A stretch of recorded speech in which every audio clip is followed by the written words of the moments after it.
오늘 내게 온 작은 행운에 감사하다고 말하세요.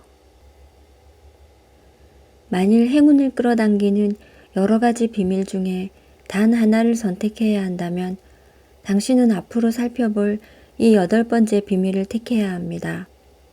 이것을 깨우치면 지금까지 배운 7가지 비밀을 모두 통달한 것이나 다름없기 때문입니다. 행운의 마지막 비밀은 바로 감사입니다. 물론 여기서 말하는 감사는 맹목적인 긍정이나 경험의 지나친 포장, 감정 억누르기를 말하는 것이 아니라는 점을 명심하길 바랍니다. 자칫 혼동하기 쉬운데 이러한 행동들은 감사가 아니라 흔히 정신적 우회로 불리는 영역에 속합니다. 이번 장에서는 어떠한 상황에서도 심리적, 신체적으로 자기 중심을 잃지 않은 채 진정으로 감사할 줄 아는 방법을 다룰 것입니다.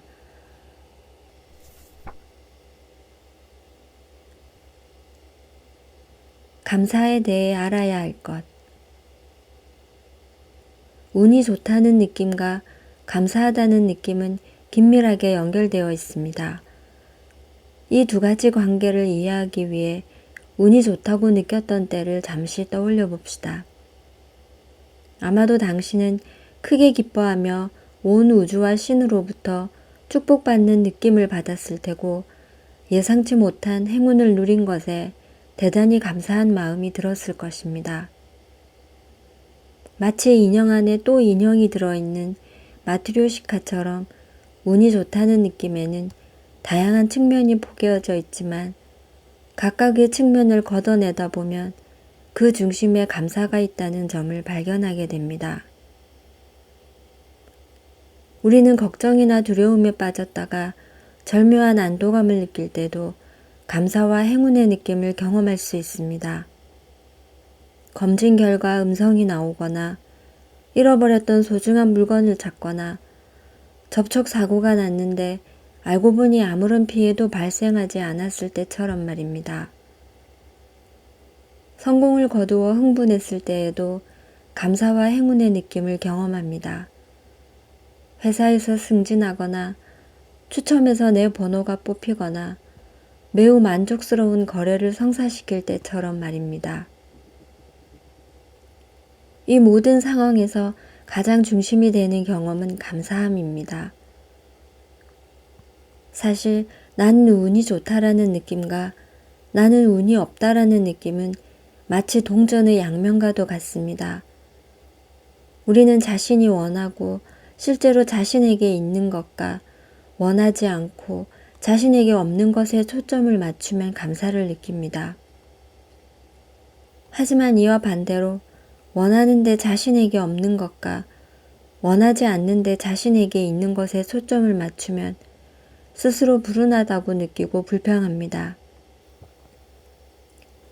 인생이 마치 장난감이나 과자를 넣어 천장에 매단 종이 인형으로 행사 때 아이들이 내용물이 쏟아질 때까지 막대기로 때리는 피냐타처럼 느껴지는 것이죠. 따라서 나는 운이 없어, 내 인생은 왜 이 모양일까 하는 피해의식이 든다면 이에 대한 해결책은 자신이 불운하다고 느껴질 때마다 감사에 초점을 맞춰 마음의 방향을 돌리는 것입니다.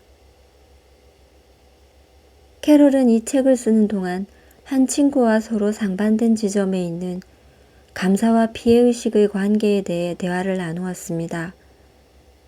사생활 보호 요청을 받아들여 그녀를 에이미라고 부를 것입니다.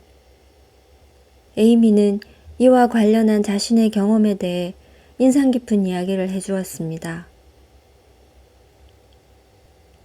1985년 6월이었어요. 저는 워싱턴 DC에 있는 작은 임대 아파트 거실에 앉아 어둠 속에서 울고 있었어요. 당시 저는 제 인생을 인정하지 못했어요. 끔찍한 하루였고 끔찍한 한 달, 끔찍한 1년이었어요. 저는 알제에서 자랐고 부유한 유럽인 부모의 응석바지 딸이었어요.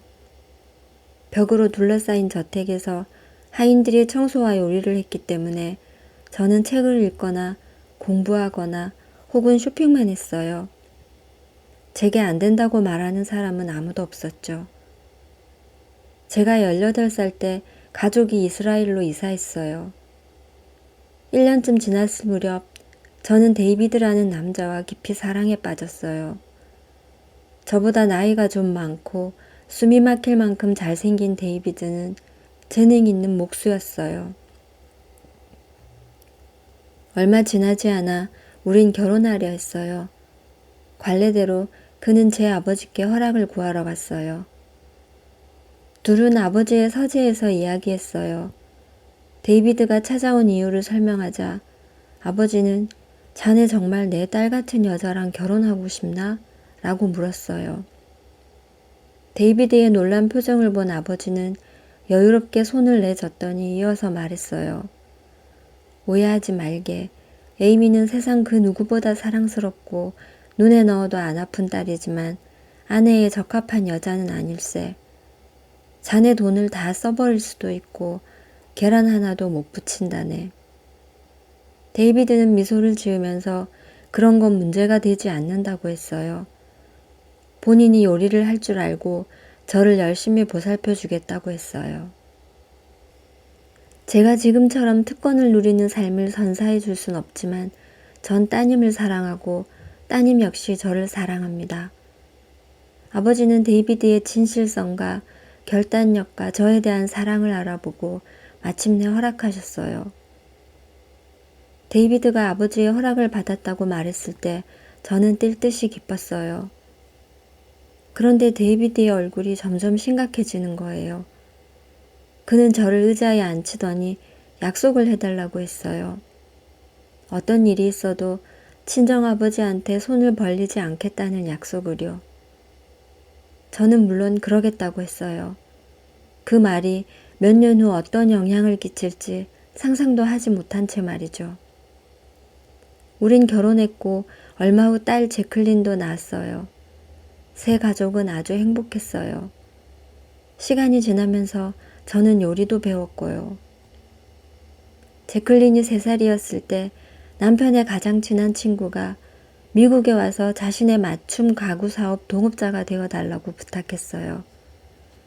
남편이 가구를 제작하고 그 친구가 재정 부문과 마케팅을 담당한다고 하더군요. 너무 좋은 기회여서 우리 부부는 기꺼이 승낙했어요. 우리 가족은 워싱턴 DC로 가서 시외에 예쁜 집을 얻었어요. 사업은 번창했고 새로운 동네는 우리 마음에 쏙 들었어요. 2년 후 저는 둘째를 임신했어요. 인생이 술술 풀리는 시기였죠. 그러다 불행이 들이닥쳤어요. 친구이자 동업자였던 그가 회사 돈을 모조리 가지고 미국을 떠난 거예요. 그의 배신은 엄청난 충격이었죠.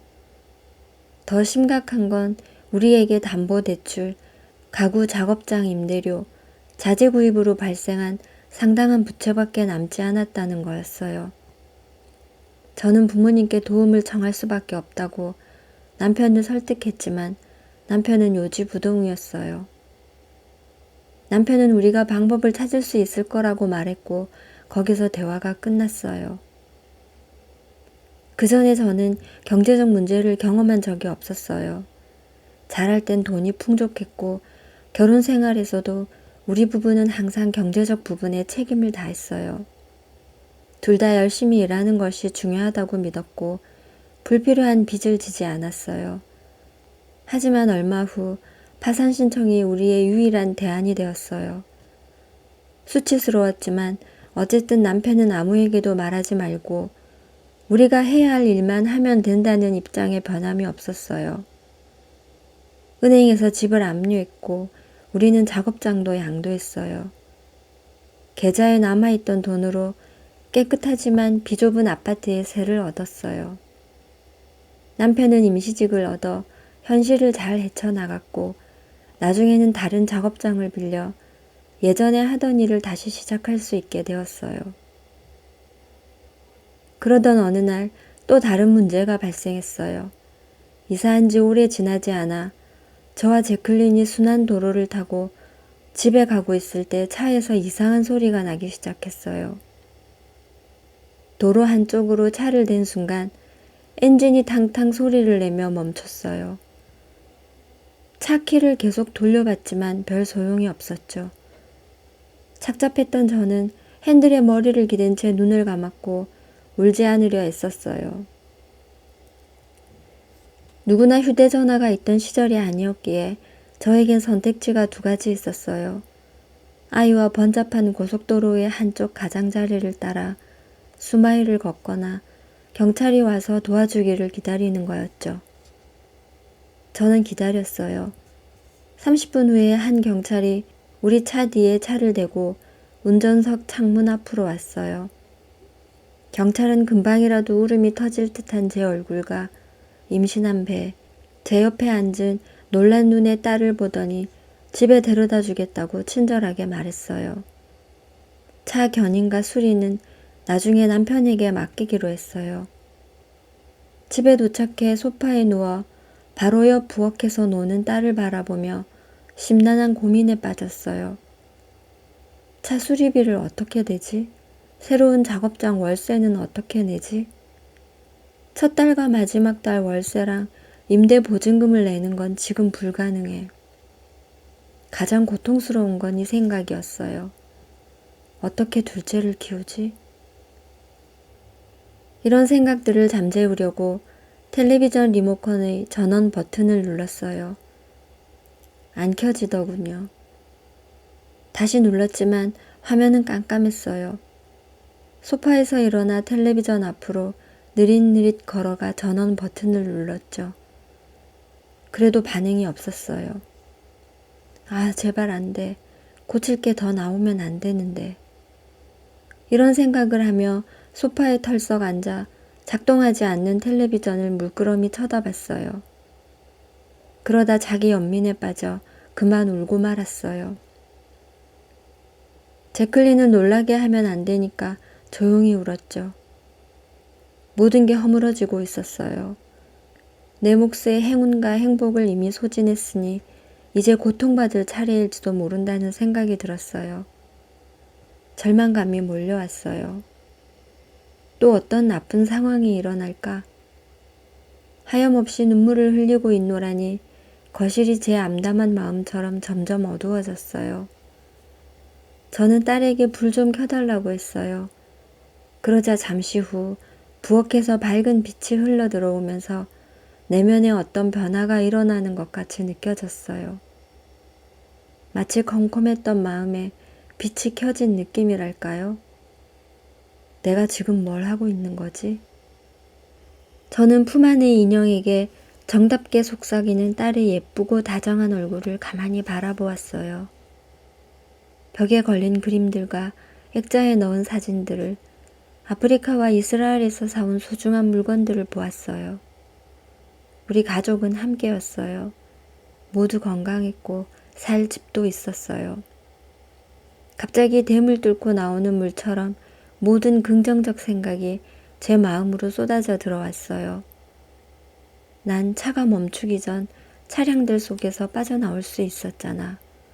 딸이랑 햇빛을 피해 차 안에서 기다릴 수 있었고 경찰은 너무 친절하게도 우리를 아파트까지 데려다 주었어. 우린 돈은 없지만 젊고 일할 수 있잖아. 곧 있으면 사랑하는 남편이 집에 오겠네. 남편은 두 팔로 나를 안아주겠지. 우린 앞으로 어떻게 할지 고민할 거야. 감사의 물결이 힘을 불어넣어주는 느낌을 받으면서 마침내 문득 이런 생각이 들었어요. 그래, 나는 운이 아주 좋아. 그 경험을 통해 마음의 방향이 바뀌고 용기가 다시 생겼어요. 새로운 자신감으로 앞으로 나갈 수 있었죠. 우린 새로운 작업장을 빌려야 했는데 그동안 있었던 여러 일들 때문에 신용 등급이 낮았어요. 남편은 앞으로의 전망을 매우 어둡게 봤어요. 하지만 저는 매일 신문을 읽었고 얼마 후 우리에게 적합해 보이는 작업장의 임대 광고를 발견했어요. 저는 임대인을 찾아가 필수로 내야 하는 첫 달과 마지막 달 월세와 보증금을 낼 만큼의 돈은 없다고 했어요. 하지만 이렇게 말했죠. 저희 부부는 열심히 일하고 정직합니다. 지금은 첫 달 월세만 낼 수 있는 상황이지만 앞으로 계속 사장님의 세입자가 될 겁니다. 임대인은 말했어요. 왜 그런지는 모르겠지만 믿음이 가네요. 기회를 줄게요. 사업에 필요한 장비를 구입할 때와 판매업자와 공급업자와 계약을 할 때도 비슷하게 접근했어요. 저는 매번 솔직하지만 긍정적으로 말했고 그런 태도는 효과가 있었어요. 남편은 우리 지역에서 가장 성공적인 맞춤 가구 사업을 일구어냈어요. 몇 년 전 은퇴할 때까지 말이죠. 우리 부부는 30년 동안 친절한 임대인의 세입자였어요. 소파에 앉아있던 그날부터 지금까지 저는 어떤 일이 발생해도 그 안에서 긍정적인 측면을 찾아요. 매일 아침 일어날 때마다, 매일 밤 자려고 누울 때마다 그렇게 하고 있어요. 사실 매 순간 그렇게 하고 있답니다. 바로 이것이 제 주변의 긍정적인 에너지와 그날 이후 제 삶에 들어온 모든 성공을 가능하게 만들어준 비결이라고 믿어요. 물론 힘겹고 고통스러운 시기에도 긍정적인 면을 바라보고 감사한 일을 생각한다는 것은 결코 쉽지만은 않습니다. 모든 인간이 타고나는 부정성 편향과 충돌하기 때문입니다. 긍정적인 생각이나 사건보다 부정적인 생각과 사건을 더 깊게 인식하는 부정성 편향은 원시시대에서 생명을 위협하는 상황을 피하는 데는 반드시 필요했겠지만 오늘날의 세상에서는 다릅니다. 부정성 편향을 보일 때 우리는 잘된 일보다 잘못된 일에 계속 초점을 맞춥니다. 캐롤은 이를 큰 캔버스천의 작은 자국 같은 경험이라고 말합니다. 커다란 캔버스천에 작은 자국이 묻어 있다면 사람들은 넓고 깨끗한 다른 면보다 그 자국 자체에 시선을 집중할 것입니다. 마찬가지로 우리는 아무리 칭찬을 10번 들어도 딱 한 번 모욕적인 말을 듣는 순간 자신을 비하하고 삶의 질을 심하게 왜곡시킵니다. 행운을 끌어당겨 행복한 인생을 살기 위해서는 무엇보다 생존 본능의 영향력에서 빠져나오는 법을 배워야 합니다. 감정을 억누르라는 말이 아닙니다. 부정성 편향이 생길 때마다 거기에 휘말리는 자신을 알아채고 재빨리 마음의 방향을 바꾸는 것입니다. 내가 가진 것에 감사하고 운이 좋았다는 기분으로 의도적으로 초점을 바꾸는 기술을 익히면 운은 정말로 변합니다. 운이 좋다는 느낌은 운이 좋은 상태보다 훨씬 중요하기 때문이죠.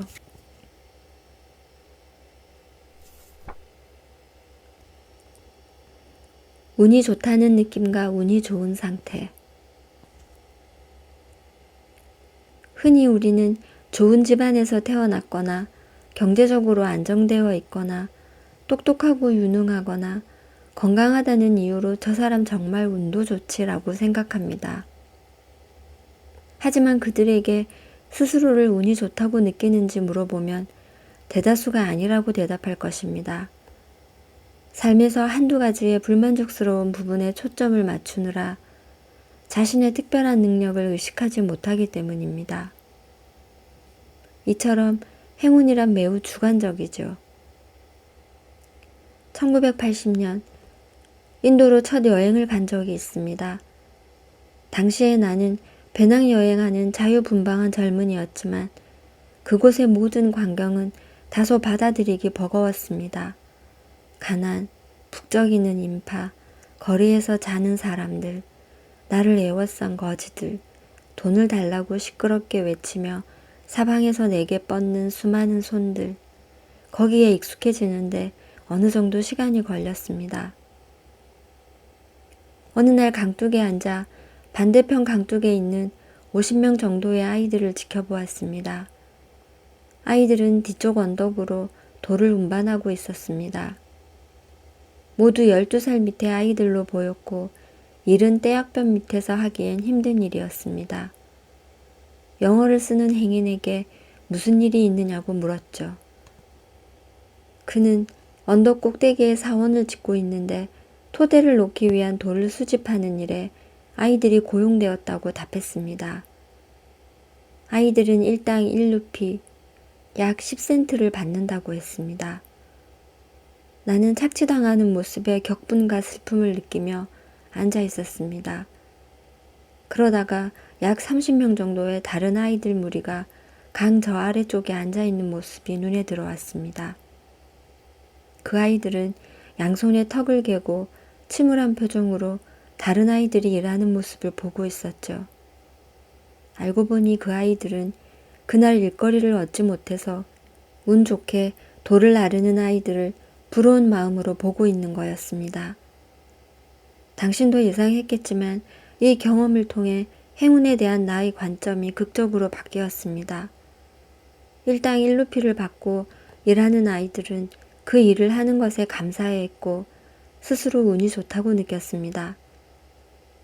물론 나는 그 아이들이 조금도 운이 좋다고 여기지 못했지만 말입니다. 이제 나는 나의 운을 새로운 관점으로 보게 되었습니다. 나는 돈이 궁한 상태였지만 사실 부유한 거였죠. 그 아이들에게 30일 동안 일을 시킬 수 있을 만큼 충분한 돈이 내 주머니에 있었으니 말입니다. 그날 이후 나는 내가 운이 좋은 사람이라고 느끼며 살고 있습니다.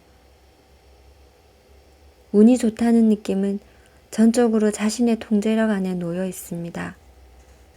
이제부터는 운이 좋다는 느낌을 의식적으로 키우는 방법을 살펴보겠습니다.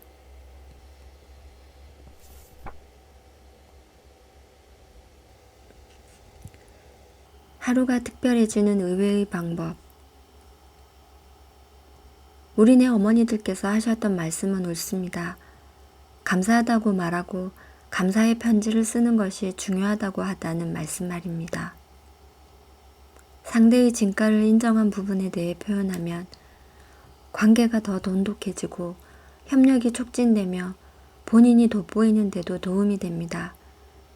사람들은 자신의 진가를 인정해준 사람을 기억하며 그러한 사람에게 도움과 지지를 더해주려고 하기 때문입니다.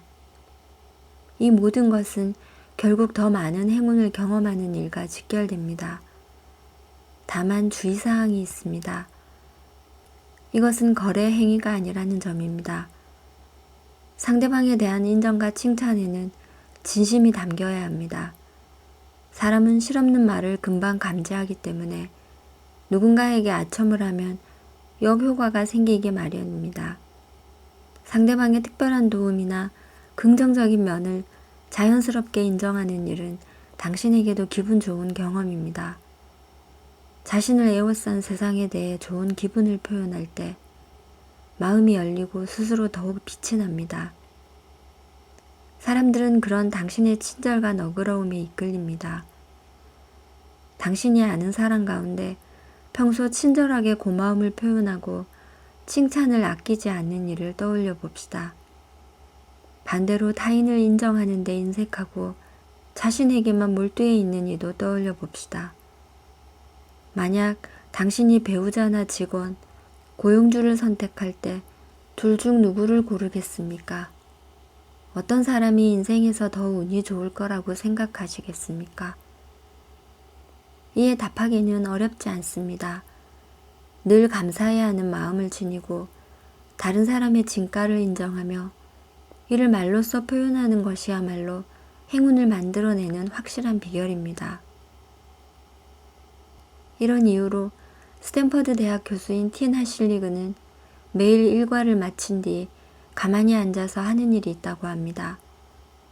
바로 오늘 하루 자신이 만났던 사람들을 떠올리며 그 사람들에게 고마움이 담긴 메시지를 보내는 일입니다. 그녀는 말했죠.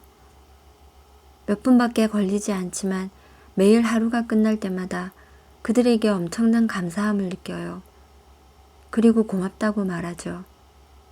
이게 바로 제 인생의 소중한 기회와 행운을 만들어 주었다고 장담합니다.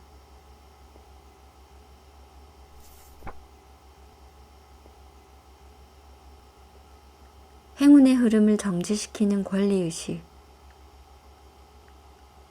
감사에는 또 다른 놀라운 장점이 있습니다. 감사한 마음을 느끼면 권리의식이 생기지 않습니다. 간혹 자신이 누구이고 어디 출신이며 어떤 희생을 치렀다는 이유로 당연히 행운을 누려야 한다고 생각하는 사람들이 있습니다.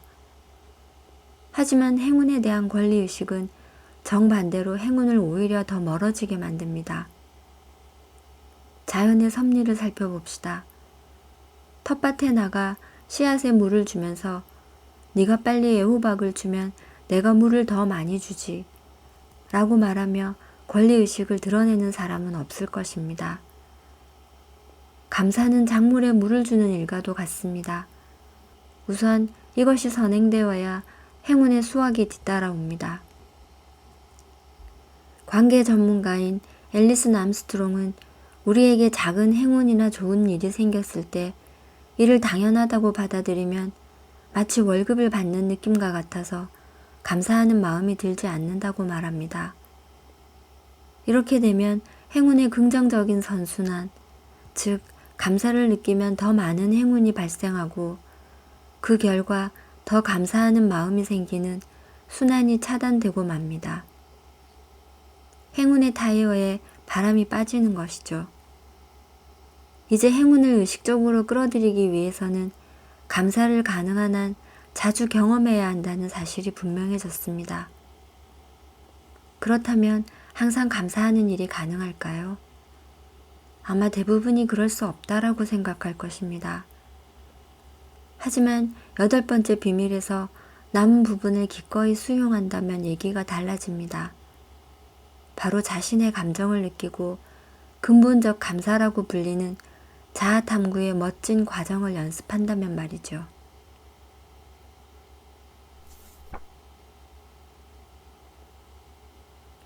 감정을 온전히 느낀다는 것. 어떤 상황에서도 운이 좋다고 감사하다고 느끼는 것은 분명 중요합니다. 하지만 긍정적인 면만 보자와 그동안 받았던 복을 떠올리자처럼 스스로에게 감사에 대한 일반적 조언이나 강요는 오히려 역효과를 냅니다. 자신의 분노나 슬픔을 직면하는 게 두려워서 일부러 감사를 느끼려고 애쓰는 것은 정신적 우회의 한 형태입니다. 정신적 우회란 부정적 감정을 피하기 위해 정신작용을 이용하는 것을 말합니다. 상처를 감추려고 웃는 얼굴을 보인다 한들 상처는 가려질지 몰라도 치료할 수는 없습니다. 당신이 사랑하는 사람을 잃고 슬퍼하는데 누군가가 그분은 지금 더 좋은 곳에 계실 거예요 라고 위로해 준다면 당신의 고통은 일시적으로 완화될지도 모릅니다. 하지만 이러한 위안은 민트껌을 씹었을 때 처음에 잠깐 느껴지는 기분 좋은 맛처럼 시간이 조금 지나면 차츰 사라집니다. 이는 당신의 마음이 슬퍼해야 할 혹은 두려워하거나 분노해야 할 필요성을 떨쳐버렸지만 감정은 여전히 몸 안에 살아있기 때문입니다. 다시 말해 마음은 여전히 슬픔과 상실감을 느끼고 배에서 두려움을, 턱과 꽉 쥔 주먹에서 화를 느끼고 있는 상태인 것이죠. 정신적 우회가 너무 심하면 정신이 신체에서 분리됩니다. 그러면 고통은 완화되지만 결국 충만하거나 행운이 깃드는 인생을 만들지는 못합니다. 따라서 자신의 모든 감정을 느끼는 것이 중요합니다. 그것도 완전히 느껴야 합니다. 불편한 감정을 회피하지 않고 오히려 온전히 느끼면 자기 자신과 세상의 본질과 더 깊이 있게 연결됩니다. 이러한 연결이 영성의 진정한 목적입니다.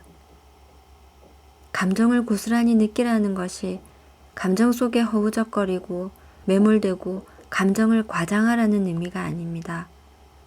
이는 연속체의 한 극단에 있는 상태입니다. 반면 자신의 감정을 의도적으로 피하고 억누르고 지금의 감정을 버리도록 자신을 설득하는 것은 다른 극단에 있는 상태입니다. 그 중앙에는 아무리 고통스럽더라도 자신의 감정에 세심한 주의를 기울이고 충실한 상태가 존재합니다. 우리 두 저자는 이러한 상태가 되었을 때에만 근본적 감사를 실행하고 조용히 자기 성찰을 할 것을 제안합니다.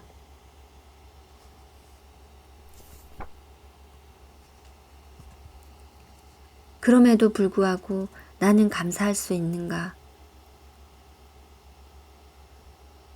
근본적 감사는 선물처럼 주어진 것뿐만 아니라 자신의 분투와 도전에도 감사하는 것을 의미합니다. 이는 쉽지 않은 일이긴 하지만 불가능한 일은 아닙니다. 운이 더 좋아지길 바란다면 이는 길러야 할 필수 습관입니다. 근본적 감사를 실행하는 일은 간단합니다. 안 좋은 일이 발생했을 때 어떤 감정이 생기든 그대로를 느낍니다. 그리고 온화한 정신으로 이렇게 자문해 봅니다. 나는 이러한 상황에도 감사할 수 있는가? 이는 자신의 고통이나 불편한 기분을 억누르거나 주의를 다른 데로 돌리려는 것이 아니라는 점을 기억해야 합니다. 감사를 느껴야 할 의무는 없습니다. 그저 어떤 대답이 떠오르는지 호기심 있게 지켜보면 됩니다. 이러한 시간을 보내면 자신에게 벌어진 상황과 이 상황을 바라보는 자신의 관점이 어떻게 변하는지 경험하게 될 것입니다. 작가이자 블로거이며 명상교사이기도 한 데이비드 케이는 근본적 감사와 관련한 자신의 경험을 들려줍니다. 저는 도시에 사는데 매일 노상 주차를 합니다. 제가 사는 건물 근처에는 주차 자리가 거의 없어서 보통은 건물을 지나 모퉁이를 돌아서 블록의 긴 가장자리로 가야 하죠. 대개 내려야 할 식료품이 있는 상태로 집과 수백 야드 떨어진 곳에 주차를 해야 합니다. 그래서 저는 늘 운이라곤 지지리도 없는 제 자신과 때론 내가 원하는 자리에 주차한 사람을 저주했습니다. 근본적 감사를 연습하기로 결심한 직후에도 이 상황은 계속 똑같았습니다. 어느 날은 평소처럼 잔뜩 실망해서 언짢은 표정으로 터벅터벅 걷고 있는데 문득 제가 배운 그 연습이 떠올랐습니다. 이런데도 내가 감사할 수 있을까? 내게 일어난 일이 어쨌든 좋은 일이 될 수 있을까? 이 생각을 하자 순식간에 관점이 완전히 달라졌습니다. 아파트까지 가는 먼 거리에 대해 한쪽에 치우친 감정을 느껴서는 안 된다는 생각이 들었어요. 대체로 나는 걷는 것을 좋아했고 몇몇 이웃집들의 장식을 눈여겨보기도 했으며 식료품이 든 봉지를 두 블록 들고 가는 일이 별로 힘들지 않아서 내심 뿌듯했습니다. 어떤 거리든 만성 통증이나 피로를 느끼지 않고 걸을 수 있으니 그야말로 나는 운 좋은 사람이었던 거죠. 동네가 시내에 아주 가깝지만 평화롭고 안전하다는 생각도 들었습니다. 새벽 4시에도 걱정 없이 걸을 수 있는 곳이니까요. 그러자 주차 자리가 없는 것은 매일 내게 주어진 특권이 아닐까 하는 생각이 들었습니다.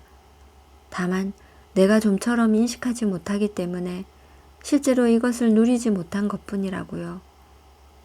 저는 삶을 보는 내 관점과 그 순간 상황이 펼쳐지는 방식에 다소 전율을 느끼며 집에 도착했습니다. 저는 근본적 감사를 연습하는 것이 생각을 아예 새롭게 바꾸라는 말이 아니라고 생각해요.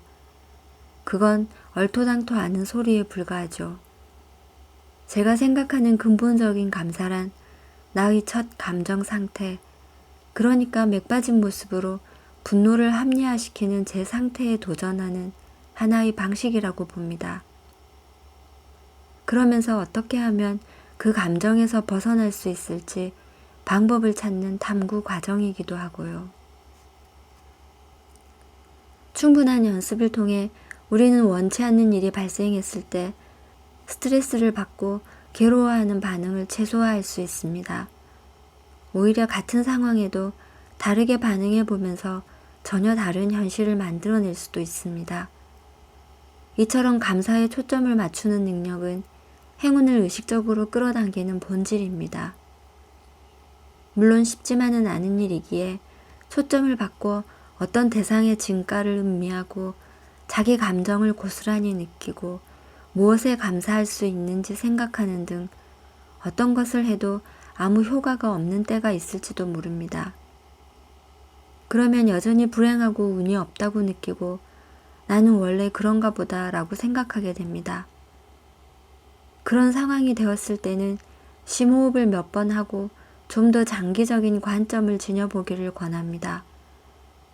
불운으로 보였던 것이 시간이 흐르면서 행운으로 직결되는 경우가 흔히 있습니다. 당신의 인생을 되돌아보세요. 불행했던 일이 새로운 방향을 위한 기반이 되었던 적이 있으신가요?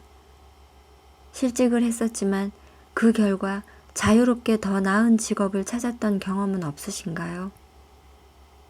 누군가와 이별하여 극심한 슬픔에 빠졌지만 그 일을 계기로 더 나은 이상형을 만나게 되진 않으셨나요? 당뇨, 고혈압, 높은 콜레스테롤 수치를 진단받아서 두려웠지만 오히려 건강한 습관을 들이는 계기가 되진 않으셨나요? 이제 우리는 이 여정의 한 바퀴를 다 돌았습니다. 기억을 떠올려 본다면 의식적으로 끌어들이는 행운의 첫 번째 비밀은 운 좋은 사람이 되기로 다짐하는 일입니다. 다짐한다는 것은 계속 시도하고 포기하지 않는 것입니다. 최근 한 조사 결과에 의하면 운이 좋은 사람과 운이 없는 사람의 결정적인 차이점은 회복 탄력성에 있다는 사실이 밝혀졌습니다. 회복 탄력성은 역경에 직면했을 때에도 감사하는 능력에서 어느 정도 생겨납니다. 스스로 운이 없다고 생각하는 사람들은 불운에 직면하면 피해의식을 느낍니다. 우리는 이것이 감사와 상반된다는 점을 알고 있습니다. 그들은 심한 좌절감을 느껴서 시도를 그만두어 미래의 실패를 차단하지만 이와 동시에 미래의 행운을 얻을 기회도 내던지는 것입니다. 반면 스스로 운이 좋다고 생각하는 사람들의 경우 역경이 닥쳐도 운 좋은 사람이 되겠다는 다짐이 약해지지 않습니다. 그들은 좋고 나쁜 모든 상황에서 행운을 찾고 거기에 감사하며 본 궤도로 다시 돌아갑니다. 그러니 그들의 본을 따라 봅시다. 회복 탄력성이 있을 때 행동을 취하게 되고 주변에서 발생되는 기회와 다른 사람들의 기여와 지지에 열린 마음을 보이게 됩니다. 이렇게 되면 운이 좋은 사람이 될 가능성이 높습니다. 이 마지막 비밀은 행운과 우리 사이를 이어주는 다리와도 같습니다. 행운이란 무작위적이고 변덕스럽고 불가사의하다고 믿어왔던 우리에게 사실 행운이란 자신의 통제권 내에 있다는 점을 이해시켜주는 생각의 다리 말이죠. 이제 용기를 내어 그 다리를 건너봅시다. 그리고 지금까지 배운 8가지 비밀을 활용하여 새롭고 더 나은 인생을 만들어 봅시다. 부와 건강, 사랑이라는 영역에서 눈부신 행운이 함께하여 빛나는 인생을 말입니다. 우리 두 저자를 비롯하여 많은 이가 직접 건넜고 해냈기에 당신에게도 이 모든 것이 가능하리라고 확신합니다. 행운의 인생이 지금 당신을 기다리고 있습니다.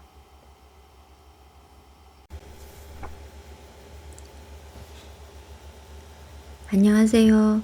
책 듣는 밤 책밤에 어떻게 살지입니다. 오늘 들려드린 책은 운을 부르는 습관이었습니다. 여러분은 자신을 운이 좋은 사람이라고 생각하시나요?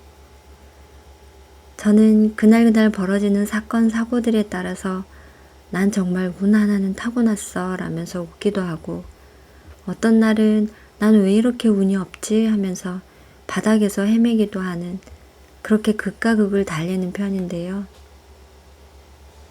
이 책의 저자들은 돈과 행운, 사람을 끌어당기는 8가지 비밀이 있다며 운을 부르는 습관에 대해 이야기합니다.